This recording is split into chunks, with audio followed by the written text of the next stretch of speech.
4월 말이 되면 국세청에서 신고 안내문을 보내주잖아요. 거기에서 보면 신고 유형이란 게 적혀 있는데 단순 경비율, 기준 경비율, 간편장부, 복식장부, 이 말이 좀 어렵다 보니까 그냥 작년이랑 똑같이 세금 신고해버리거나 아니면 그냥 모른 채로 그냥 제일 세금 적게 나오는 방식으로 그냥 막 눌러서 신고해 버리시는 분도 있어요. 근데 이렇게 잘못 선택 하나 하시면요, 세금 수백만 원 차이 날 수 있거든요. 그래서 오늘은 이 네 가지 무엇인지 최대한 쉽게 설명드릴 거예요. 한 번만 알아두시면은 앞으로 세금 신고할 때마다 분명히 도움 되실 거예요. 안녕하세요. 세무회계 금백 대표 세무사 전정치입니다. 일단 이 네 가지를 다시 두 가지로 나눌 수가 있어요. 경비율 방식이랑 장부 방식이요.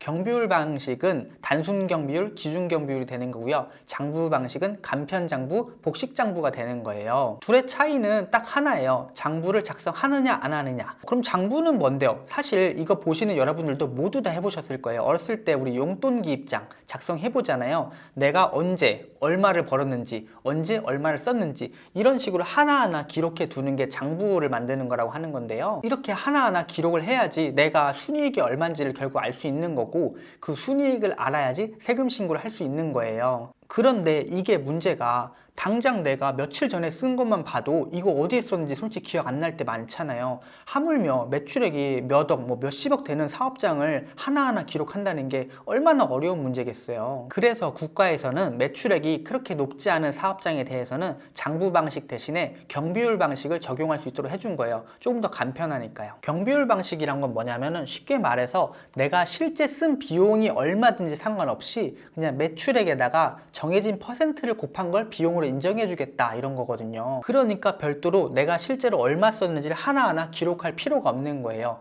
예를 들어서 내가 100만 원을 벌었을 때 경비율이 80%라고 하면은 100만 원 곱하기 80% 해가지고 80만 원을 그냥 무조건 비용으로 인정해주겠다 이런 내용인 거죠. 정리하면은 경비율 방식은 매출액에다가 국가에서 정한 업종별 비율을 곱해서 비용을 그냥 계산하는 거고요.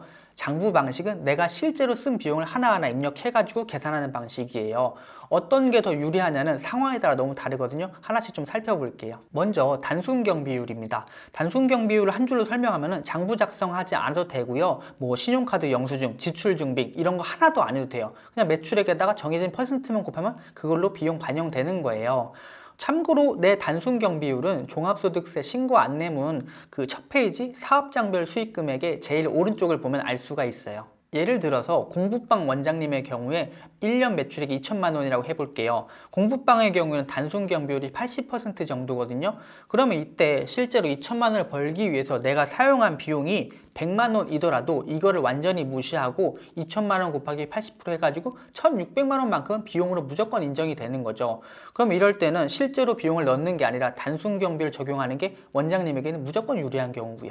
결론적으로 내가 단순 경비율 대상자라면은 수익보다 비용이 많은 상태가 아니다. 그러면 단순 경비율로 신고하는 게 더 유리하세요.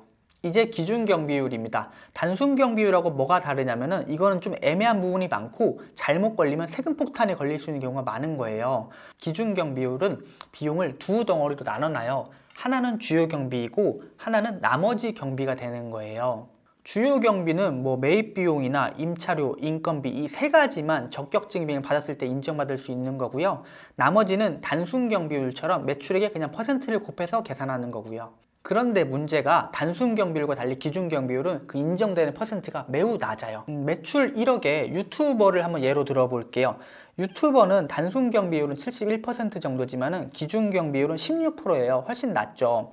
실제 비용이 4천만 원인데 이 중에서 주요 경비는 1,000만 원인 상황이라면은 기준 경비를 적용하면은 1,000만 원 더하기 3천만 원 곱하기 16% 해가지고 총 인정되는 비용이 1,480만 원이에요. 그렇게 되면은 만약에 간편 장부를 적용했다면은 실제 비용 4천만 원이 모두 비용 처리가 될 수 있는 거지만 기준 경비를 신고했을 때는 비용이 훨씬 조금 1,480만 원만 인정되는 경우가 되는 거죠. 그렇게 되면은 세금 차이가 약 600만 원 정도가 발생할 수 있어요. 단지 내가 신고하는 방법 하나 선택하는 문제로요. 여기서 잠깐 연예인 유재석 씨 얘기를 좀 해볼게요. 지금 유재석 씨 같은 경우는 복식부기 대상자인데 기준 경비율로 신고한다고 알려져 있어요. 그렇게 해서 내는 세금이 실질적으로 거의 41%라고 하는데요. 왜 이런 선택을 했는지 보면은 기준 경비율을 선택하셨을 때 절세에는 매우 불리하세요. 하지만 대신에 기준 경비는 국가에서 정해준 방법이잖아요. 그리고 실제 비용을 입증할 필요가 없으니까 어떤 이거 가지고 뭐 이게 잘못됐다 안 됐다 이런 시시비비가 걸릴 일이 낮은 거죠. 그러니까 세무조사 같은 문제도 생기지 않는 거고요. 이거는 굉장히 특수한 케이스인 거고, 일반 사업자분들은 이런 기준경비율을 하는 것보단 장부를 작성하는 게 세금적으로는 훨씬 더 유리하신 거예요. 결론적으로 내가 기준경비율 대상자라면은 기준경비율로 신고하는 것보다 장부를 작성해서 비용을 반영하는 게 세금적으로는 훨씬 더 유리한 거죠. 이제 장부 방식인데요. 먼저 간편장부를 살펴볼게요. 수입이 얼마였고 지출이 얼마였는지 날짜별로 기록하는 방식인 거예요. 이거는 이름 그대로 간편하게 작성할 수 있어서 간편장부인데요. 회계 지식이 그렇게 많지 않더라도 충분히 직접 신고하실 수도 있기는 해요. 간편장부의 핵심은 이거예요. 경비율과 달리 내가 실제로 쓴 비용을 반영할 수 있다는 거예요. 그래서 내가 단순 경비율이나 기준 경비율을 적용했을 때보다 실제 내가 사용한 비용이 더 높다, 그러면은 간편장부를 적용하는 게 더 유리한 거고요. 복식장부는 사업 규모가 어느 정도 더 큰 회사들이 선택하는 방법이에요. 이름 그대로 복잡한 형태의 방식인 건데, 간편장부가 수입이나 지출만 관리했다면 복식부위 같은 경우는 자산, 부채, 자본금까지 관리를 해야 되는 더 난이도가 있는 신고 방식인 거죠. 세금 계산이 가장 정확하다는 장점은 있지만 아무래도 단점은 혼자서 하기 어려우세요. 수익이나 비용을 관리해야 되고 통장 관리도 중요하니까요. 그래서 보통은 세무사를 맡기는 경우가 대다수고요. 복식장부 같은 경우는 일정 매출액 이상이면 의무니까 지키지 않으면 가산세도 붙는 거라서 주의를 좀 해야겠죠. 지금까지 이렇게 4가지 신고 방법을 알아봤는데요. 그럼 어떻게 신고하는 게 가장 나한테 유리한 걸까요? 여기서 먼저 이야기할 게 있어요. 이런 신고 방식은 일단 내가 마음대로 선택할 수 있는 건 아니에요. 어느 정도 의무인 부분이 있어요. 예를 들어서 나는 실제 비용이 적으니까 그냥 단순 경비율로 신고할래, 이렇게 마음대로 선택할 수가 없다는 거예요. 이 신고 방식은 매출액에 따라서 국가에서 정해주는데요. 업종마다 그 기준이 달라요. 예를 들어서 편의점이라고 하면은 도소매업이니까 24년도에 6천만 원 미만이었으면은 25년도 신고할 때 단순 경비율이 적용되는 거고요. 만약에 3억 이상이었으면 25년도를 신고할 때 복식장부로 신고하는 게 의무가 되는 거죠. 화면에 업종별 기준표 띄워드릴 테니까요. 잠시 멈춰 놓고 내 업종은 어디에 해당하는지 확인해 보시면 좋을 것 같아요. 관련된 질문들 하나씩 살펴볼게요. 먼저 정해진 방식 말고 다른 걸 써도 되나요?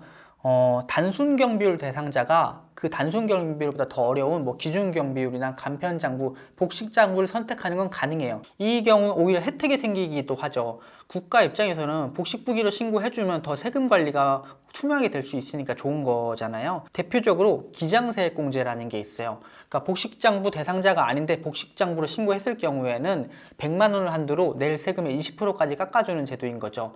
그리고 복식장부로 신고를 하면은 재무제표가 만들어지는 건데, 대출을 받을 경우에 재무제표가 필수인 경우가 많고요. 그런데 더 어려운 것보다 아래로 내려가서 쉬운 걸 선택하는 건 그건 안 되는 거예요. 복식장부 대상자가 나는 단순 경비를 적용할래, 그거는 무신고가 돼가지고 가산세도 나오고 여러 가지 불이익들이 있어요. 그래서 내 신고보다 어려운 건 되는데 쉬운 건 안 된다, 그렇게 생각하시면 되는 거죠. 그럼 세무사는 언제부터 맡기면 좋나요?